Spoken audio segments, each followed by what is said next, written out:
Students का सपना होता है यूएस पढ़ाई करने का, और वो भी फुल स्कॉलरशिप पर। लेकिन जब वीज़ा ही ना मिले तो ये सपना पूरा कैसे होगा? आज की इस वीडियो में हम बात करने वाले हैं एक ऐसे स्टूडेंट की जिसे दूसरी बार भी F1 वीज़ा देने से मना कर दिया गया, वो भी तब जब उसे एक बेहतर यूनिवर्सिटी मिल गई थी और फुल ट्यूशन स्कॉलरशिप भी मिल चुकी थी। तो सवाल ये है कि आखिर गलती कहाँ हुई है?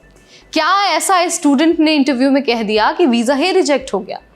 और आपको ये भी बताएंगे कि क्या अब तीसरी बार वीज़ा रिजेक्शन के बाद भी अप्लाई करना चाहिए। इन सारे क्वेश्चंस का आंसर हम आपको बहुत आसान भाषा में देने वाले हैं, बहुत सलीके से आपको समझाएंगे कि अब आगे क्या किया जा सकता है, तीसरी बार इंटरव्यू में बैठा जा सकता है या फिर नहीं। नमस्कार, मेरा नाम है नेहा उपाध्याय और आप देख रहे हैं NBT Tech Ed। तो भाई, जिस स्टूडेंट की हम बात कर रहे हैं उसका नाम तो पब्लिक नहीं है, लेकिन जो उनकी जर्नी है, जो उनकी कहानी है ना, वो सबके लिए एक बड़ा लेसन है।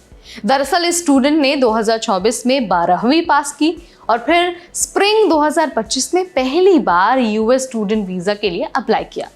पहली बार अप्लाई तो किया, लेकिन उस वक्त वीज़ा नहीं मिला और वीज़ा हो गया रिजेक्ट। उसके बाद इसने हार नहीं मानी, सेट और इंग्लिश का जो टेस्ट है वो दोबारा दिया, स्कोर इम्प्रूव किया और फिर फॉल 2025 इनटेक के लिए एक बेहतर यूनिवर्सिटी में एडमिशन ले लिया और साथ ही मिल गई फुल स्कॉलरशिप। फिर आया वीज़ा इंटरव्यू। 16 जुलाई 2025 को उस व्यक्ति का, उस स्टूडेंट का वीज़ा इंटरव्यू हुआ, लेकिन फिर से वही रिस्पॉन्स मिला, I am sorry, your visa is denied. अब ज़रा एक बार समझ लेते हैं कि इंटरव्यू के दौरान किस तरह के क्वेश्चन पूछे गए और क्या उसका रिस्पॉन्स दिया गया।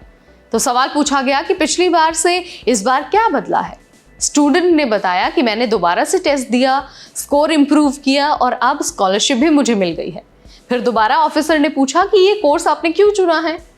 रिस्पॉन्स दिया गया कि मेरा फैमिली बैकग्राउंड बिजनेस का है और मैं इंडिया लौटकर खुद की कंपनी खोलना चाहता हूँ। क्वेश्चन हुआ कि पिछले 1 साल में क्या कर रहे थे। स्टूडेंट ने कहा कि पासपोर्ट में देरी हुई और स्प्रिंग 2025 में वीज़ा रिजेक्ट हो गया, इसीलिए गैप ईयर आ गया। उसके बाद पूछा गया कि आखिर फंडिंग कैसे होगी, तो जवाब मिला फुल ट्यूशन स्कॉलरशिप है और बाकी का जो खर्च है वो मेरी मदर उठाएंगी, जो कॉस्मेटिक्स और ज्वेलरी का बिजनेस करती हैं। जैसे ही स्टूडेंट ने सोशल मीडिया पर अपनी पोस्ट शेयर की, लोगों ने अपनी तरफ से एडवाइस देने शुरू किया और उनकी प्रॉब्लम का एनालिसिस किया। कुछ पॉइंट्स की अगर हम बात करें तो स्टूडेंट को कहा गया कि वर्क इंटेंट दिख गया होगा। एक व्यक्ति ने कहा कि जब स्टूडेंट ने कहा कि इंडिया में कंपनी खोलनी है तो शायद वीज़ा ऑफिसर को ये लगा होगा कि ये तो भविष्य में यूएस में ही रुकना चाहता है। वहीं कई लोग ये भी कह रहे हैं कि स्कॉलरशिप की जो अमाउंट है वो बहुत हाई थी। कुछ लोगों ने कहा कि इतनी हाई स्कॉलरशिप पर वीज़ा अक्सर रिजेक्ट हो जाता है। क्यों? क्योंकि एम्बेसी को लगता है कि भाई फंडिंग रिस्क है। वहीं कई सारे यूजर्स ने यह भी लिखा कि इनकम प्रूफ साफ तरीके से नहीं बताया गया, इसलिए वीज़ा रिजेक्ट हो गया। स्टूडेंट को अपनी मदर की ईयरली इनकम प्रॉपरली मेंशन करनी चाहिए थी। वहीं गैप ईयर को लेकर भी सवाल किया गया। गैप ईयर के बारे में लोग कह रहे थे कि स्टूडेंट ने गैप ईयर को प्रॉपरली जस्टिफाई नहीं किया, इसीलिए उसका वीज़ा रिजेक्ट हो गया। गैप के दौरान कोई स्किल अगर किसी ने नहीं सीखी है या फिर फैमिली बिजनेस में हाथ नहीं बटाया है तो ये इंटरव्यू में वीक पॉइंट हो सकता है। इसके अलावा लोगों ने ये भी कहा कि शायद जो स्टूडेंट का आंसर है वो बहुत ज़्यादा मेमोराइज लग रहा था, मतलब ऐसा लग रहा था जैसे स्टूडेंट रट कर आया है और उसी वजह से जो वीज़ा ऑफिसर है उसको स्टूडेंट की बातों पर भरोसा नहीं हुआ। तो अब यहाँ पर सवाल आता है कि क्या इस स्टूडेंट को अब तीसरी बार अप्लाई करना चाहिए? तो भाई, अगर मैं ऑनेस्टली बताऊं तो अगर कोई बड़ा इम्प्रूवमेंट नहीं दिखा सकते तो थर्ड टाइम वीज़ा चांसेस कम होते हैं। पैसा, टाइम और एनर्जी तीनों लगती है। ऑप्शंस की अगर हम बात करें तो कनाडा, यूके या फिर ऑस्ट्रेलिया जैसे देशों के लिए आप अप्लाई कर सकते हैं। वहाँ पर वीज़ा का प्रोसेस थोड़ा आसान है। इसके अलावा इंडिया में भी अच्छे कॉलेजेस हैं। आप इंडिया में BBA या फिर BCom प्रोग्राम के लिए एडमिशन ले सकते हैं। अच्छे अच्छे कॉलेजेस हैं, अच्छी यूनिवर्सिटीज़ हैं। उसके बाद मास्टर्स के लिए आप बाहर जा सकते हैं।